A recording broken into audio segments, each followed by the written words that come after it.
How to sew an open back wedding dress.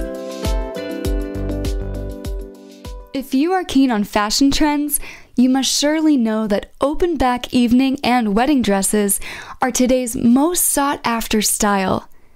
They convey elegance, femininity, and sensuousness, and allow women to demonstrate their graceful bearing and beautiful curves. No wonder women often prefer to have their open back dresses custom tailored. However, it can be hard to achieve perfect fitting of the garment to a client's body if you're not familiar with the sewing technique and don't possess enough experience. Issues might arise when you try to attach lace elements to the dress or shape its back. I am here to help you.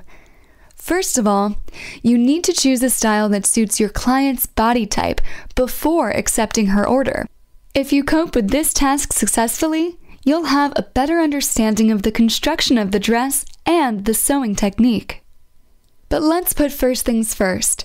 You can classify open back dress styles into 3 groups based on how low their back necklines go: above the waistline, to the waistline, or below the waistline. This kind of classification enables us to elaborate on prerequisites relevant to sewing each type, and makes it easier to understand what style suits what body type. You surely know that open back dresses need shoulder straps, but their shape and width and their location at the back can vary. Besides, you can also replace them by covering the back with lace or see-through mesh fabric fully or partially.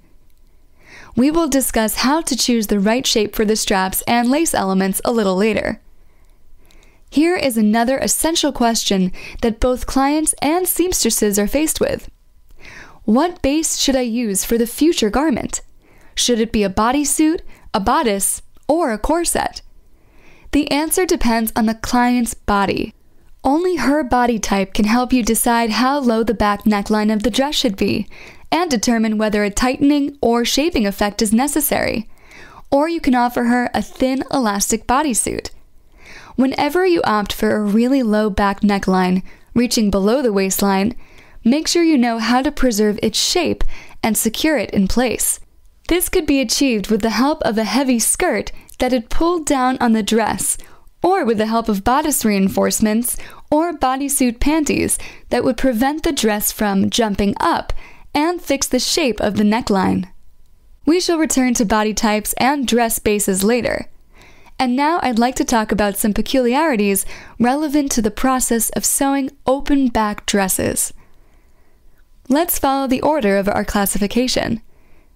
The first group is dresses with a back neckline that stops above the waistline level. They say a dress belongs to the open back category if the back piece is 10 to 12 centimeters or shorter in the middle. There is an important peculiarity that concerns modeling the back of such dresses. You have to cut down the top part of the dart in order to make the back neckline lower. If you've ever worked with such models, you must have noticed some gaping at the top edge during fitting tests, and you really want to get rid of it. I wouldn't recommend touching the side seams or the center of the back to remove those extra centimeters. As strange as it may sound, it would affect the way the garment fits in the chest at the front. Instead, I recommend that you use the princess seam at the back. Make the dart at the back deeper. Lace or see-through mesh fabric can serve as straps when placed over the open part below the waistline. It also helps conceal minor skin imperfections and cover the shoulders and upper arms. Such lace elements make the dress much more comfortable to wear without affecting its lightness. Corset-based dresses with a low back like this are perfect for women who wish to disguise insignificant figure flaws, such as a belly bulge. It is also great for women who lack a well-defined natural curve between their waistline and hips and wish their hips looked fuller. Bodysuit-based dresses can be offered to women with great figures when there's no need to restrict or reshape the waistline. The second group includes dresses with a back open down to the waistline. Such dresses can have a bodysuit base or a bodice reinforced front. The tummy control or body shaping effect is out of the question. And that's why dress models with a back open down to the waistline are recommended to clients without belly bulge problems and with well-defined transition from waistline to hips. A dress with a low-cut back will make a woman's body seem straight like a stick if she has narrow hips or a broad waist, since it won't sit tight enough at the waistline. When constructing your pattern, don't forget that by lowering the top edge of the back, you're nearly cutting down the entire dart above the waistline, which means the curve in the lower side part of the back is no longer accounted for. Therefore, you'd better make an inclined dart about 1 centimeter deep towards the back neckline, unless your back is fully or partially covered by lace or mesh fabric. You can adjust this dart during the fitting test. I highly recommend that you use a mock-up to define the shape of the back neckline. Trust my experience, you can't always draw its outline correctly on paper. Mesh fabric or lace at the back will not only replace straps, but ensure proper fitting to the skin. If you want to use a lace insert, remember to account for a dart at the back of the dress to sew it in. If you want a buttoned closure, you should account for your client's shoulder blades, how prominent they are, and the curvature of her back when constructing the middle cut. There are a range of technical aspects in the sewing process that involve combining lace and mesh fabric. They are explained in detail in my course that teaches you how to use lace or mesh on various garments.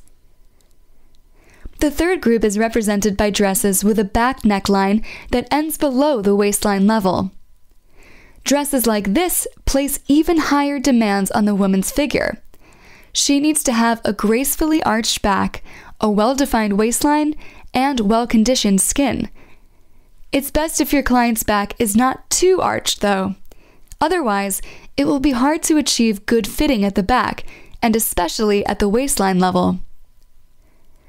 Women with an exaggerated back arch can opt for a dress with lace or see-through mesh fabric inserts. They can help provide proper fitting to the body. Just remember to account for darts wherever the dress joins the mesh when you're constructing your pattern. This brief review of the major types of open-back dresses has prepared us for looking into different body types and learning how to choose the right design for the back of your client's dress. There are 9 different female body types on your screen now. We are interested in the shape of the back and in the belly area as seen from the side. I have already mentioned the requirements to the transition between the waist and the hips. First, I'm going to talk about each picture in detail, and then I will summarize it to make the whole process of choosing the right dress model more comprehensible. Let's look at body type 1. It features prominent shoulder blades and prominent breasts. The back neckline of the dress can reach right to the waistline, stop below it, or 5 to 6 centimeters above it. You can use mesh fabric to cover the part of the back beneath the shoulder blades and conceal a declining posture. The dress can have a corset, a bodice, or a bodysuit base. Body type 2. Almost any dress style will look good on this type of body, unless your client has some noticeable skin imperfections on her back. A figure like this is perfect for any kind of dress at all, especially if there's a gracious natural curve between the waist and the hips. Body type 3. It features prominent breasts and prominent buttocks. In other words, it is curvaceous. Women of this body type should choose dresses with back necklines that don't go below the waistline level. You can use a corset, a bodice, or a bodysuit as a base. If the back neckline of the dress does reach below the waistline, it is highly recommended that you use lace or mesh fabric to cover up the curviest area, or choose a loose skirt, as shown here. A V open back is also more advisable than a scoop back. Body type 4. Here, we can see prominent shoulder blades and a modest belly. Corset or bodice-based dresses with a back neckline that reaches to the waist or stops above it are a good choice for this body type. It's desirable to add slim straps that don't pass over the shoulder blade area. I wouldn't recommend covering the back with lace or mesh fabric to avoid highlighting the prominent shoulder blades and somewhat bulged back. Body type 5. That's an average female body type. The belly is slightly prominent, but not more than the bust. Bodice or corset-based dresses with a moderately open back, not lower than the waistline level, are suitable. There can be thin to medium-wide straps and lace or mesh fabric covering the back fully or partially. Body type 6.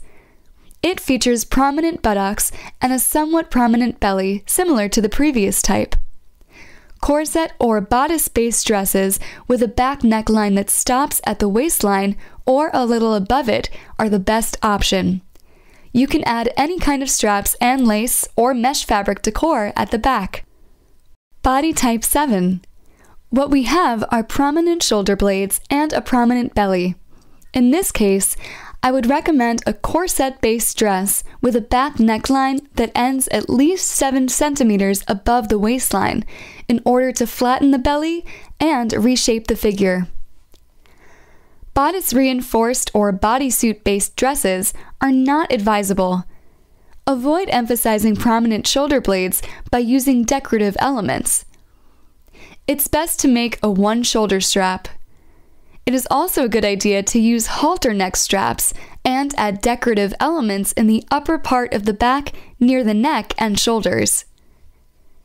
Body type 8. Shoulder blades and buttocks stand out to about the same degree, and the belly is somewhat increased. A smart choice is a corset-based dress with a moderately open back. There are no limitations concerning the style of straps or usage of mesh fabric. It depends solely on the design you choose. Lace or mesh fabric do not perform any technical functions in this case. And finally, body type 9. It features prominent buttocks and a prominent belly. It is rather curvy. This body type is best complemented by a corset-based dress with a back neckline that ends at least 7 centimeters above the waistline. Feel free to cover the back with lace or mesh fabric, fully or partially. The shape of the straps can also vary. Halter neck, cross straps, multiple slim straps, decorative string, beads, etc. And now let me put it all together and sum it up. There are several common rules applicable to all these body types. Clients with body types 1, 2, or 3 can be offered dresses with a bodysuit, bodice, or corset base and medium back height. Body types 4, 5, and 6 are well complemented by bodice reinforced or corset-based dresses with a back neckline that ends at least 4 to 6 centimeters above the waistline. Bodysuit-based dresses are not advisable, save for few particular dress models. A bodysuit doesn't suit this body type well because of the prominent belly. You can use a bodysuit if there is draping or decorative elements at the front of the dress that conceal the problem area. The best choice for clients with body types 7, 8, and 9 are corset-based dresses with a back neckline that ends at least 6 to 8 centimeters above the waistline. Since all these body types feature a prominent belly, bodice reinforced dresses can only be offered if there is some decoration in the stomach area. A figure like that calls for some reshaping, and that's why a corset-based dress with a waist-restricting effect is a great option. Bodice reinforced dresses can be suitable in very rare cases, and bodysuit-based dresses are, in my opinion, absolutely out of the question. Common rules that concern the shape of dress straps. Slim, one-shoulder straps are suitable for body types 1, 4, and 7. Lace, mesh fabric, or any other kind of decoration should be located strictly below the level of the shoulder blades. You don't want to visually emphasize the stoop. It's recommended that you choose slim or medium straps and cover the back with lace fully or partially when making a dress for body types 2, 5, or 8. Women with body types 3, 6, and 9 can wear dresses with any kind of straps and a partially lace-covered back, fully covered for type 3. If the back neckline is very low, you can use some lace below the waistline to ensure better fitting to the body, or choose a creative loose skirt. You must have already noticed that the function of lace inserts at the back can be either purely decorative or serve as a means of improving the fit. Straps are a must because the dress might simply slide off without their support. But you should be very careful when choosing their shape, width, and location so as to match the shape of your client's back. Otherwise, you might spoil your client's appearance in her new dress because the open back will point at the imperfections of her figure instead of making her look elegant. Now you are familiar with the basic pattern for choosing dress models with regard to different body types. Make sure to analyze any style variations based on the circumstances, but remember to stick to my recommendations. The entire working process will be much easier if you take pictures of your client when you meet to take measurements and discuss the model.